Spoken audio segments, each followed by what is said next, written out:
Bonjour, je suis Frank Lamberts, Creative Director et VFX Supervisor à Micros MPC. Aujourd'hui, nous allons vous présenter un case study autour de Perrier Hit, réalisé par Kari Juji Fukunaga.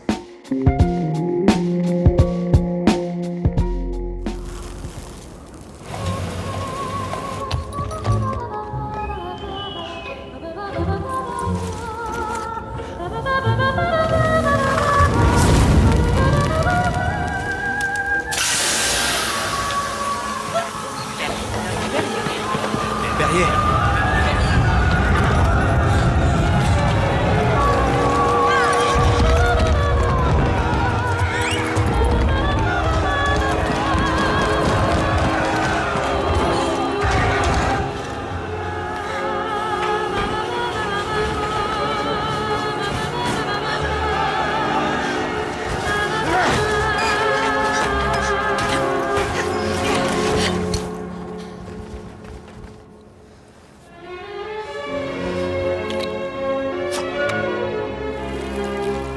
De l'eau, de l'air, la vie.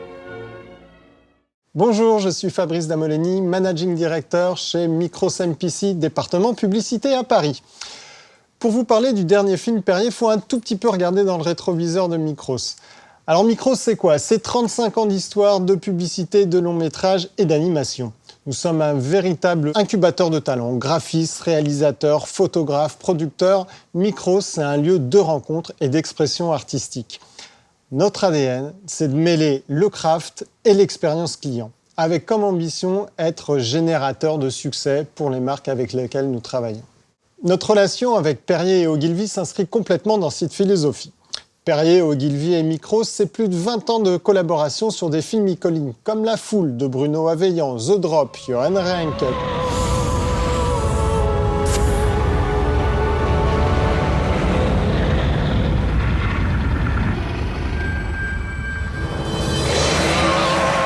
Comet, Slim Can.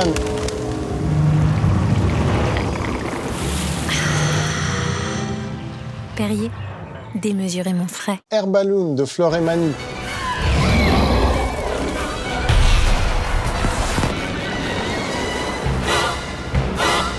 À chaque fois, Ogilvy a su poser les codes iconiques qui a inscrit la marque dans notre quotidien. Et nous avons toujours pris plaisir à mettre en image cette folie artistique.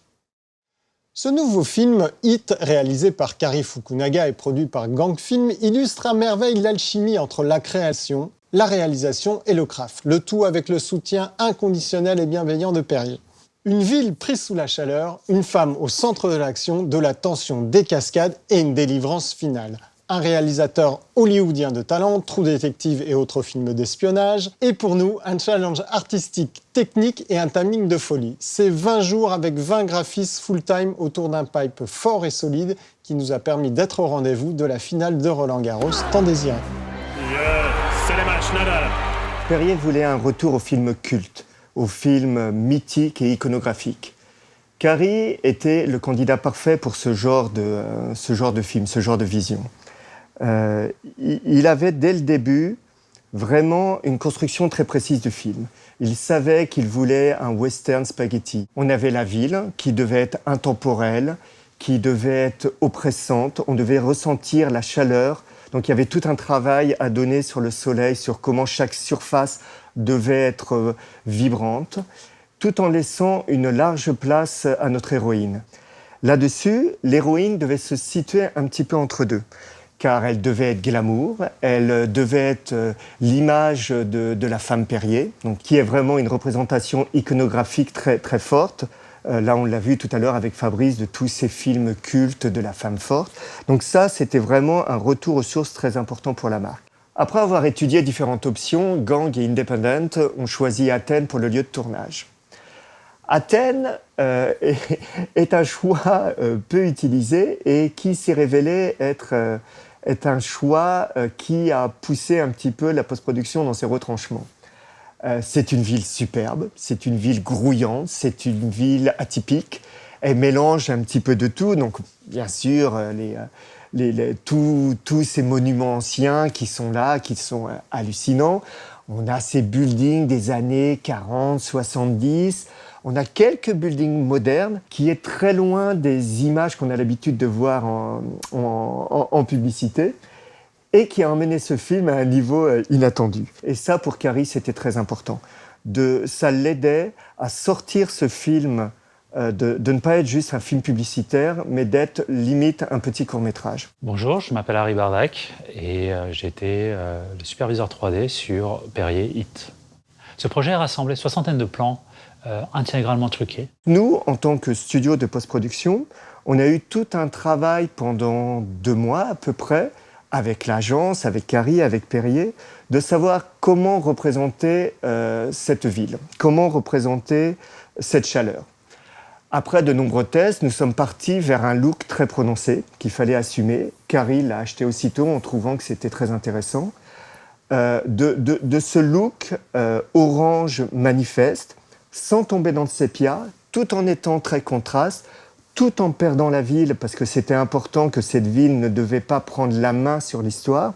Donc il y a eu cette idée de perdre l'information en profondeur, de dire la ville est là, le soleil est là, le soleil rebondit, mais malgré tout on est dans un brouillard. Donc pour nous, ça a été un petit peu tout un challenge de trouver le juste milieu entre avoir cette ville en profondeur, qu'elle soit bien présente, d'avoir le soleil qui rebondit, mais tout en étant dans une atmosphère diffuse. Bonjour, je suis Stéphane Pivron. J'ai été superviseur d'effets spéciaux et flemme artiste sur le dernier film Perrier. Donc le défi, c'était comment sublimer cet univers de western spaghetti, ces hommes charismatiques, ces peaux luisantes.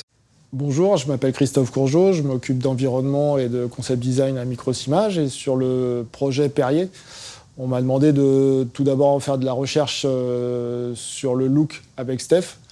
Et puis petit à petit, on a passé en fabrication avec Ben Bardou, où on a fait ensemble la plupart des matte paintings de ce film.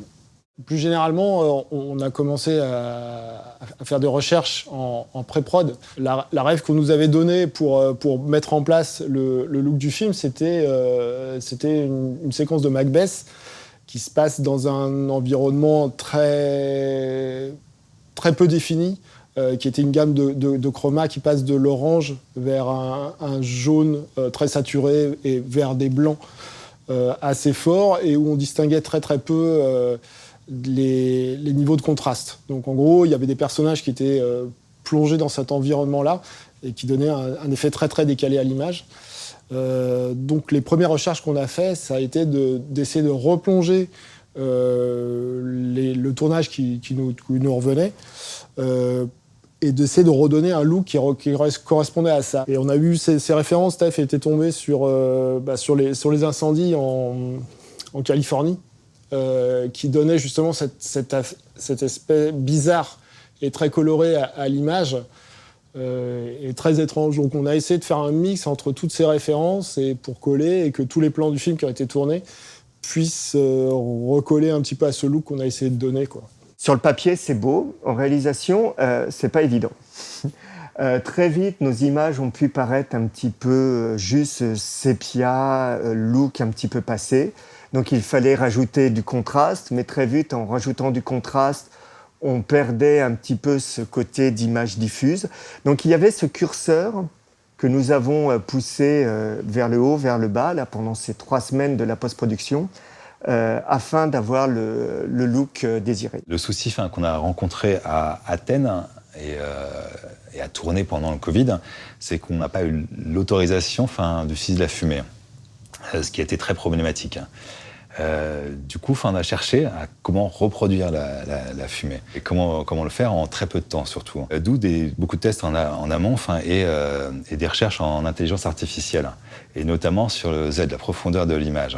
On a utilisé ces nouveaux algorithmes pour créer sur chaque plan une profondeur et inscrire ainsi la poussière et cette profondeur de l'image. À l'extérieur, on a beaucoup utilisé l'algorithme de Z pour créer cette profondeur. À l'intérieur, c'était plus compliqué.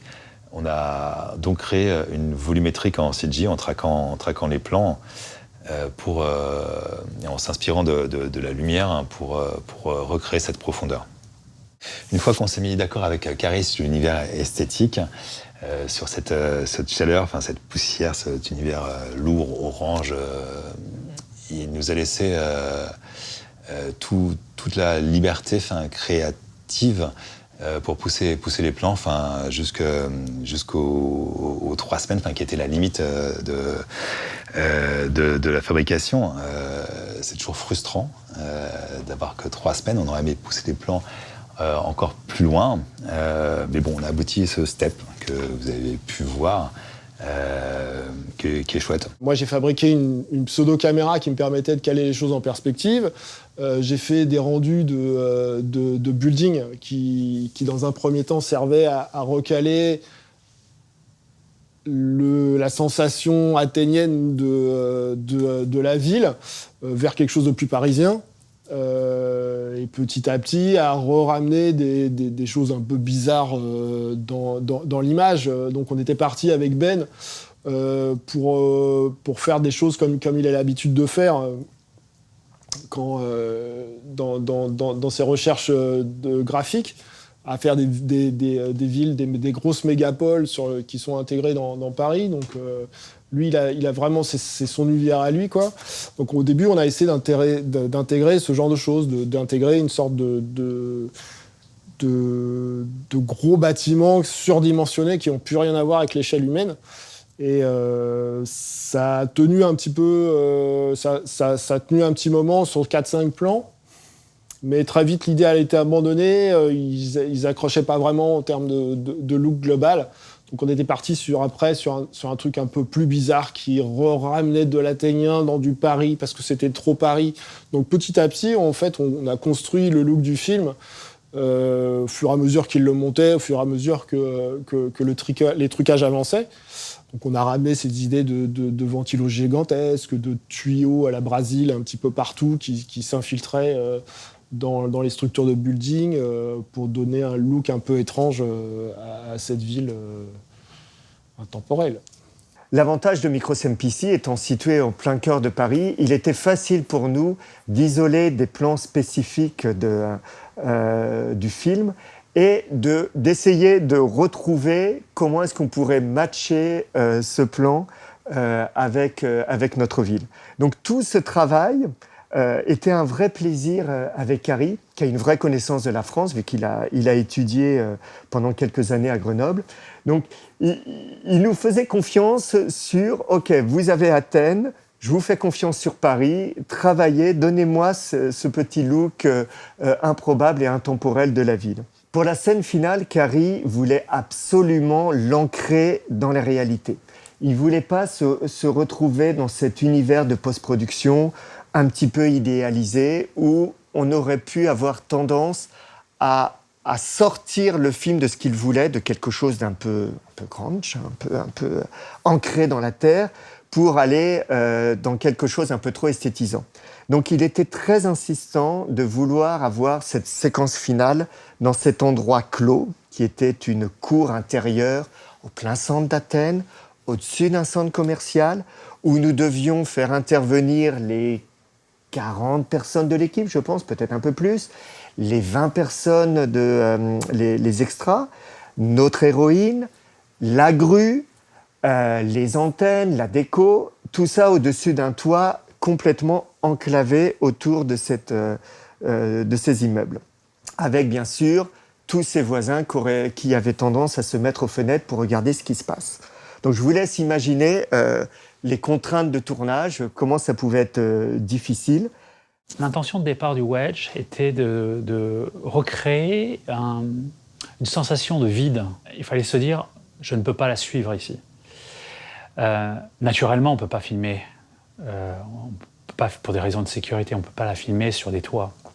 Donc on a dû trouver un endroit où on a pu construire un plateau qui nous permettait de recréer cette sensation de vide. Une des particularités de ce film était le contexte. On était en plein Covid, il y avait une recherche d'endroits où tourner, et malheureusement, ça n'a pas été l'endroit qu'on aurait voulu. On a dû s'adapter à la situation et trouver des solutions. Une des solutions qu'on a trouvées était de de construire des plateformes sur l'endroit où on était. Donc on s'est retrouvé avec un décor qui était relativement plat. Et à partir de ces plateformes-là, on a recréé un vide qui était nécessaire à l'histoire du film. Malgré tout, la production Gang Film Independent, on gérait ça avec brio. Ils nous ont ramené les images. Ogilvy a regardé le résultat, Carrie aussi. Ils ont dit c'est une bonne matière première pour vous en post-production pour pouvoir travailler dessus. Et forcément, rapidement, ça a basculé ça serait bien que vous enleviez un petit peu ces clims qui ne sont pas très esthétiques. Ça serait bien que la lumière rebondisse un peu plus parce que cette cour enclavée créait beaucoup d'ombre et la lumière n'était pas exactement là où on voulait qu'elle soit au bon moment. Forcément, le contre-champ ne donnait pas la vision qu'on voulait. Et bon, je vais vous la faire courte. On est arrivé très vite à la conclusion qu'il fallait tout reprendre. On avait le look, on savait que ça devait ressembler à ça, on savait les éléments qui manquaient. Les éléments qui manquaient étaient les antennes, étaient l'abysse, était la lumière. On voulait vraiment ce côté angoissant de la chaleur. Et donc ça a été notre travail, de reprendre la photogrammétrie, donc qui est la représentation 3D de l'espace, de nettoyer tout ce qu'il y a à nettoyer, de retravailler sur les fenêtres, de rajouter le soleil, de faire le bounce, le lens flare qui rebondit dans la lentille. Et voilà, après avoir remis tout ça en place, nous avons totalement repost-produit ces 15 plans où il a fallu rotoscopier notre héroïne et les extras pour la réintroduire dans ce monde virtuel. Mon rôle sur ce projet a été de superviser dans sa globalité la 3D et la première phase de compositing. J'étais appointé sur le tournage afin d'épauler Franck dans la capture des données nécessaires à l'exécution de ce projet. Les données étaient diverses et variées, comme par exemple quelle lentille on a utilisé pour chaque plan, quelle hauteur de caméra, quelle position de caméra dans l'espace, mais aussi on a dû faire une capture géométrique de l'endroit où on tournait, notamment en utilisant des techniques de photogrammétrie. Ça consiste en prendre énormément de photos de différents angles et de les réassembler dans un logiciel et le logiciel va déduire une géométrie de l'espace.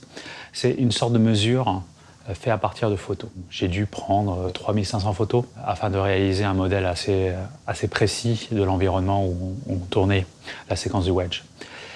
Un autre aspect a été de prendre énormément de photos pour les textures, des références d'endroits autres que là où on a tourné pour pouvoir reconstituer, remodéliser ces détails et de les incorporer dans le wedge. J'ai fait aussi des captures de lumière qu'on appelle HDR. Donc ça consiste en une photo en 360 degrés qui permet à l'instant T de récupérer toutes les sources de lumière sur le plateau et toutes les intensités de ces lumières afin de les mettre dans le logiciel afin d'avoir une lumière qui correspond au moment où on a tourné la séquence. Carrie, il connaît la post-production, il sait que ça va demander des exigences de travail qui nous auraient peut-être poussé à la limite de ce qu'on peut exécuter dans le délai sans obtenir une bonne qualité. Donc à chaque fois, nous avions avec Carrie cette discussion sur comment obtenir le mieux possible de ce qu'il est possible de réaliser dans ce délai serré, tout en gardant une exigence de résultat telle qu'il a l'habitude d'obtenir sur ses réalisations. On a dû s'organiser comme un film de long métrage pour essayer de délivrer dans le temps. Quand je dis s'organiser comme un film de long métrage, c'est-à-dire qu'on a dû définir précisément une tâche donnée et à qui on l'a confiée. La raison était de créer une fluidité dans le passage de témoins entre les différents artistes, car ils avaient à travailler sur des versions qui étaient en cours de finalisation, mais il fallait aussi qu'ils ne se marchent pas sur les pieds. Nous, au matte painting et l'environnement, on utilise une très très grande gamme de logiciels qui font de tout et n'importe quoi. On cherche des raccourcis Donc on utilise des logiciels comme Clarisse, on utilise des logiciels comme Maya, comme l'utilisent les gens de la CG, on utilise SpeedTree pour faire de la végétation, on utilise des logiciels qui nous permettent de faire des terrains, comme TerraGen, comme World Creator, enfin ce genre de choses. Donc là, par exemple, on a pu récupérer un ensemble d'objets qu'ils avaient commencé à modéliser pour le Wedge, qu'ils avaient texturés. Donc du coup, on a utilisé cet ensemble-là, on a utilisé les caméras qui étaient en train d'être traquées à ce moment-là. Et après, on fait un post-traitement qui est plus du côté vendeur, qui permet d'avoir quelque chose d'un peu plus sexy pour présenter aux clients, pour présenter aux gens qui vont faire les choses, pour que ce soit pas quelque chose de gris ou en wireframe, quoi. Pour la 3D, on a utilisé Maya pour faire la modélisation, Arnold pour le rendu. On a texturé dans Substance. La simulation de foule a été faite sur Golem. Meshroom pour la photogrammétrie. La première partie de compositing a été faite intégralement sur Nuke. Puis ensuite, le résultat a été transféré sur le Flame. Ce qui a fait plaisir sur ce projet, c'était vraiment de pousser Micros un petit peu sur ses limites. On avait de multiples défis à relever, que ce soit la beauty, ce look très poussé, de la 3D où on voulait un look photoréalistique assez haut, le matte painting. Et donc là, ça fait plaisir de travailler dans cette auguste maison qui, ma foi, réunit toutes les disciplines qu'on peut espérer dans ce milieu. J'aimerais remercier toute l'équipe 3D qui a relevé brillamment ce défi, notamment Vincent Conny qui a l'idée et donné du support à tous les autres graphistes. J'aimerais remercier Alexandre, Louis, Julien, Richard. En compositing, j'aimerais remercier aussi Daniel et Sébastien, Aurélie. Vous avez fait du très très bon travail et j'étais fier de travailler avec vous. Comme Fabrice l'a dit tout à l'heure, Micros, c'est 35 ans d'image. Et grâce à Technicolor, maintenant, on a une ouverture mondiale au niveau des projets. Si vous êtes intéressé, que ce soit en animation, en VFX de film, en VFX de TV series, en publicité, en motion, en animation traditionnelle, peut-être que par chez nous, vous pouvez trouver des projets qui vont vous passionner. Alors n'hésitez pas à prendre rendez-vous au Carrière Fair avec nos recruteurs.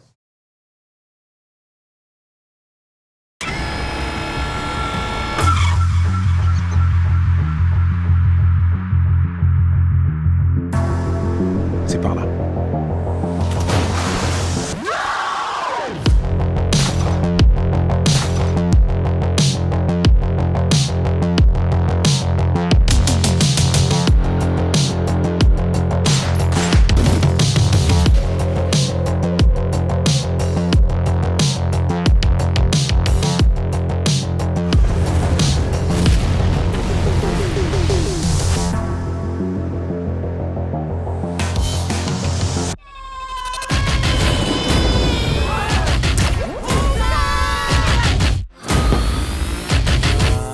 Vous avez pris de la potion magique ? Ouais.